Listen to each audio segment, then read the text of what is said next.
Hello everyone, my name is Xuan from Johns Hopkins University. My talk today is Coordinated appendages help accumulate more energy to self-right on the ground. Our study is inspired by and aims to understand interesting ground self-righting behavior. From animal video, we find a cockroach keeps opening and closing its wings and tries to somersault, but very often it cannot simply do that. Instead, it flails its leg side to side at the same time and try to roll over wings. Self-righting is a strenuous task. During self-righting, the total gravitational potential energy first increase, then decrease. We name the energy difference here as energy barrier. Although the cockroach keeps injecting energy into the system by both wings and legs oscillations, the cockroach cannot self-right quickly because there are many energy dissipation in the meantime. So how to accumulate the injected energy to overcome the energy barrier is important in self-righting. To understand the self-righting mechanism of cockroach, in our previous study, we built the winged self-righting simulation robot. The inverted pendulum is to mimic the legs to generate lateral perturbation. Just like cockroaches, wings of the robot keeps opening and closing, and the leg pendulum keeps flailing from side to side. Here are the actuation profile of legs and wings motors. There is a time delay between two oscillations. We use phase to represent it, which is equal to the time delay divided by the leg oscillation period. From our previous study, we found an interesting result. Although the phase doesn't change oscillation amplitude, it will influence the self-righting results by changing the coordination between the wing and the leg. The figure shows the self-righting results for different leg oscillation amplitudes and different phases. White means success and black means failure. We can see the white area is concentrated around 0% and 50%. The black area is around 25 and 75%. We name them good phase and bad phase respectively. To understand why phase matters and further understand the mechanism behind self-righting, we built the template model. The template is the simplest model that captures most fundamental dynamics, which is helpfully to explain the mechanism, review general principles, and be useful for robot design and control. Here is a template we abstract from winged self-righting robot. During leg flailing, the robot mainly rolls in the front plane, so we simplified it into a 2D plane because the mass of the robot is mainly concentrated on the body and the pendulum. So we approximate leg and wings as massless links, and the body and pendulum as point mass. We also approximate wing-ground contact as point contact. So wing can slide on ground and the robot can rotate around the wingtip. We also approximate that wing-ground collision is instantaneous and inelastic, which means it won't bounce back after collision. Finally, we approximate that motors accelerate and decelerate instantaneous, like the actuation shown here. Based on template, we can first calculate the energy barrier from the geometry. The yellow dot is the center mass. During self-righting, it reaches the highest peak, then falls down. The increased plane energy to reach there is the energy barrier, and we can calculate it by the lifted height delta H. From model calculation, we can see for the robot with larger wing and leg angles, the energy barrier becomes smaller. After wings fully open, the robot is trapped in an energy local minimum at the beginning. Energy injection from wing and leg help it reach the maximum and overcome. But there is energy dissipation in the meantime, like collision, motor stop. Thus, we need to calculate the energy budget and use the energy budget to determine whether it can self-right. To calculate it, we need to figure out the dynamics of the system first. Even though the system is simple, it is a hybrid dynamical system. As we mentioned above, the velocity is discontinuous. because motor actuation and collision with ground change velocity instantaneously. Also, the contact between wing and ground is hybrid. The contact could be fixed contact, sliding contact, no contact, or collision.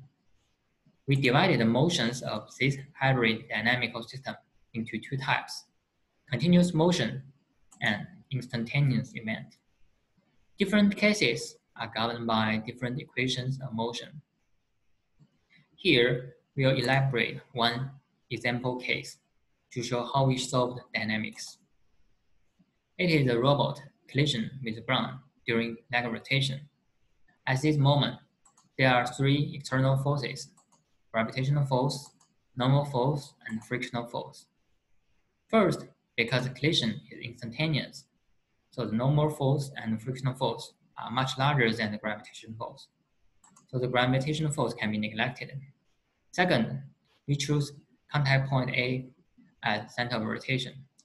So the torque of normal force and frictional force are zero because zero moment arm. So the angular momentum is zero at this collision moment. So we can use equation of angular momentum conservation to solve dynamics. We calculate angular body angular velocity after collision using this equation. And we have solved dynamics for all these possible cases. With this solved dynamics, we can model the evolution of system over time as visualized in the top video. This is an example child, and the below video is the evolution of its corresponding mechanical energy. The red dot shows the mechanical energy trajectory of the robot. The blue curve is its potential energy landscape and the function of body draw angle, which is defined here. Energy is accumulated during wing opening and leg rotation. However, before crossing the energy barrier, the energy is dissipated, so it falls back and rolls to the other side. For this rolling, the cumulative energy is greater than energy barrier, so the robot successfully self-rights to this side. We use our template model to break down cumulative energy into three contributions. These contributions either inject or dissipate energy. First is the work done in the wing opening. After wings are fully open, because of inertia, the robot still have the velocity. So we define this kinetic energy as wings contribution. Second is energy dissipation when wingtip collide with the ground. Third is the work done in the leg stroke. It consists of three parts: the motor start, motor continuous rotation, and motor stop. We can see motor start and continuous rotation inject energy, motor stop dissipated energy. From model, we calculate energy contribution for good and bad phases. We calculate work done in the wing opening, the collision dissipation, and work done in the leg stroke individually for different wing opening amplitudes and leg oscillation amplitudes. You can see there is a big difference between good and bad phases, especially in the work done by the leg stroke. We calculate the cumulative energy by the above equation.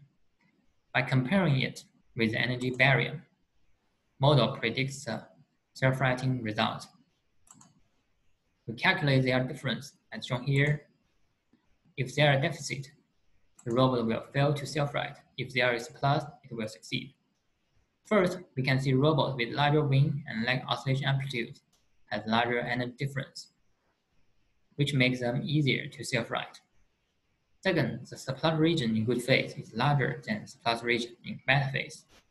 It reveals that with good phase, the robot can accumulate more energy than bad phase, which helps the robot easier to self-right. To further validate our model, we made a simulation robot in Chrono Engine. We added the thickness of the robot, but kept other parameters same as template.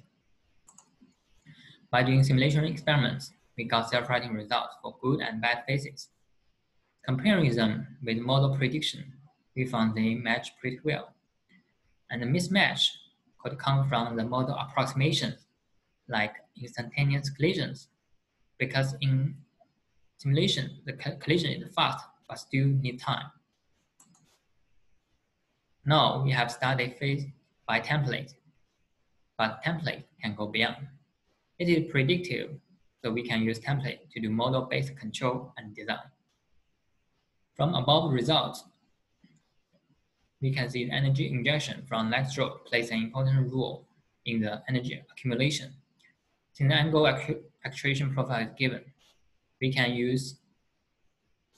maximize torque to maximize work done by the leg rotation. From model, we find leg torque drops at collision moment. So to maximize the leg torque, we can delay this collision moment. Here are some preliminary results. We control the motor start moment to delay this collision moment during leg rotation. We can see with the control, the self-righting performance of the robot is further improved. Besides model-based control, template can also advise us in robot design. For example, we can learn from template how to change morphology and mass distribution to have a lower energy barrier, which is helpful in self-righting. Here is a function of energy barrier. We calculated the partial derivative for each variables. For wing angle and leg length, the partial derivatives are always negative. It means the energy barrier decreases monotonically with these parameters. For body mass and the wing length, the partial derivatives are always positive. It means energy barrier increases monotonically with these two parameters. So we can conclude that we need smaller body mass and wing length, but larger wing angle and leg angle for a robot design, because it decreases energy barrier, which makes self-righting easier. We first use template to explain self-righting by analyzing the cumulative energy and energy barrier. Second, we as template review the importance of the phase between wing and leg oscillations. Phase here represents coordination of appendages. Third, we show template enables model-based control and design. At last, I acknowledge all these people help me on this work and all these funding sources to support my research.